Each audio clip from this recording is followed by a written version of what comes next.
Hi guys, and welcome back to On the Fence for another Premier League season of reviews.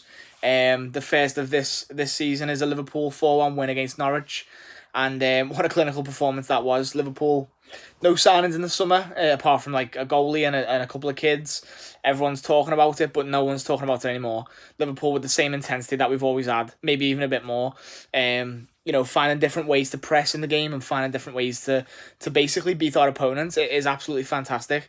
That intensity from minute one right through to minute 90. Well, I mean, in the second half, it wasn't as intense because it didn't have to be. But we went 4-0 up in the first half, so that kind of did what it needed to.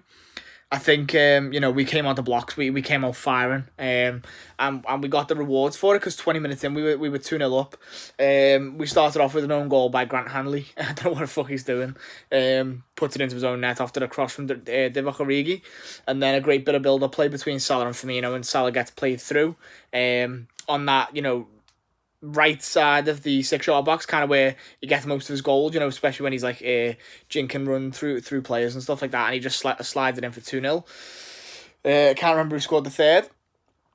I think it was Van Dijk from the corner, makes it 3-0, and then at that point we're just cruising. We know that we're going to win the game, to be honest. I mean, Norwich offered quite a bit of, a decent little level of a threat to us.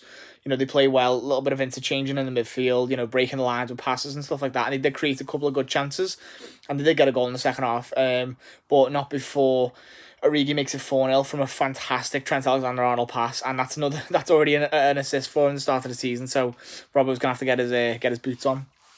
But no, I can't fault a single player in this game. Maybe Origi was a little bit lackluster, but then he scores a goal, so who cares? That's just what Origi does. Sometimes he's not at his best, but he puts the ball in the back of the net, and that's what you want from Origi. That's what you want from any player, really. Every player on the pitch was absolutely superb. Unfortunately, Alisson goes off injured. He takes a goal kick, and I think as he swings his leg forward or backward, I think he might pull his hamstring, to be honest. I'm hoping that's all it is. That might be a couple of weeks out, and Adrian's going to come in and replace him. Adrian was fine, really. He did concede a goal, but it wasn't his fault. It was just a great finish from Timu Pukki. 29 goals in the Championship last season, and he gets played through with a fantastic ball. I can't remember who by. And, it's a really smart finish. He gets in between Trent and Gomez. And, a brilliantly slided finish into the corner, if that makes sense.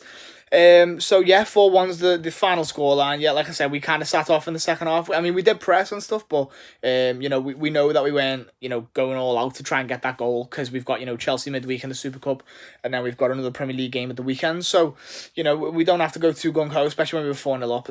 At that point you can kind of take your foot off the gas, and you can understand why we did at some points.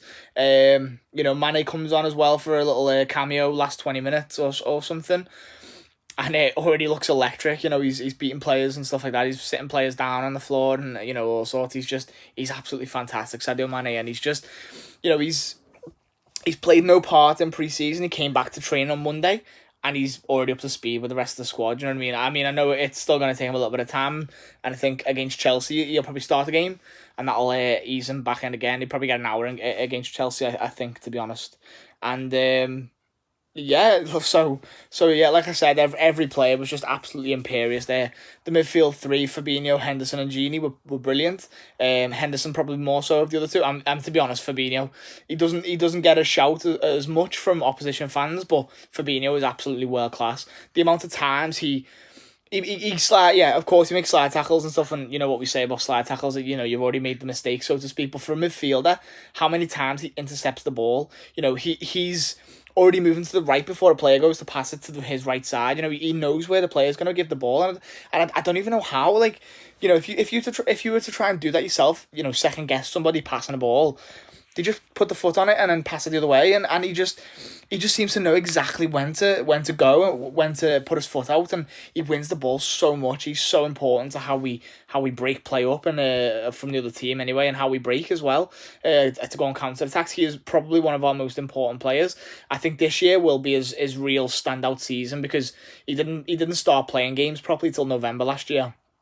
And he's kind of getting rotated in and out and stuff like that just to keep him fresh, and to keep him just to keep him taking over and stuff like that. But I think now he's ready to be a starter every single week. And you're gonna see a fantastically cultured defensive midfielder, and he's got a good shot on him as well. He can score pens, and he goes up the right hand side. He can do a bit of everything for Fabinho. And one of the strengths of his game is the fact that he can break up play so tremendously well. Henderson brilliantly linking up with Salah, with Trent, with Firmino and stuff like that. Could have got a goal for himself, but keeper saved it onto the bar. Cruel, I think it is. And yeah, like Genie just doing what he does. He holds off other people, and so I could sit here all day and talk about individual players and stuff. But the back five, back four, back five, whatever, were brilliant really. Obviously it's unfortunate to concede that goal, but it's a great piece of play, to be honest. He beat the offside trap brilliantly. VAR is still shit. And I don't know why the linesmen were still putting the flags up if VAR's in it. I don't know. I'm not even going to go into it. Fuck that. That's a whole nother topic that I can't be asked talking about. First 3 points of the season. We're top of the league. Let's go. Let's finish the season now. No, this is going to be a great season, to be honest, guys. Let's stop talking about transfers now. It's time to talk about the games and the first game of the season. 3 points, 100% record. Of course, like I said, the goal we did concede the goal and stuff like that, so it's not completely perfect, but it's as close to perfect as you can get without being perfect. Liverpool are absolutely phenomenal. As if you needed any more reminders of that. So it is what it is. On to Chelsea midweek, and then the next Premier League game as well. Onwards and upwards, ladies and gentlemen. That's all I'd say. Like the video if you did.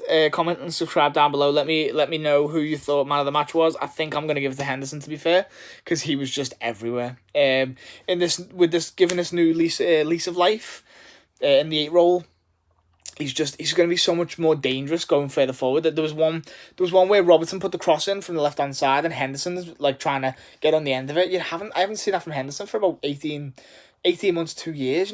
Getting on the end of a cross, and of course that was because Klopp's made them a bit more disciplined in the 6 role before we bought Fabinho and stuff, because he needed him to play there, and Henderson was happy to help the team out. But now he's unleashed, so to speak, and yeah, getting on the end of crosses and stuff like that, and he will get himself in the region of 5-10 goals this season, because he's not a clinical kind of midfielder. He's not going to get a lot of goals because he will miss chances, because Henderson kind of fluffs them a lot, which is fine. But I do see him getting a few important goals this season, and probably about between 5 and 10 is fine. That's a good return, as long as other midfielders like Genie can maybe get involved. Oxlade-Chamberlain and Keita, even for me, Fabinho, to be fair. But we'll see what happens. Plenty of assists for the fullbacks, and plenty of Van Dijk headed goals from corners. Absolutely, thank fucking you. Yeah, I've been on the fence. Thank you guys for watching. Take care, and I'll see you midweek for Chelsea. See you later.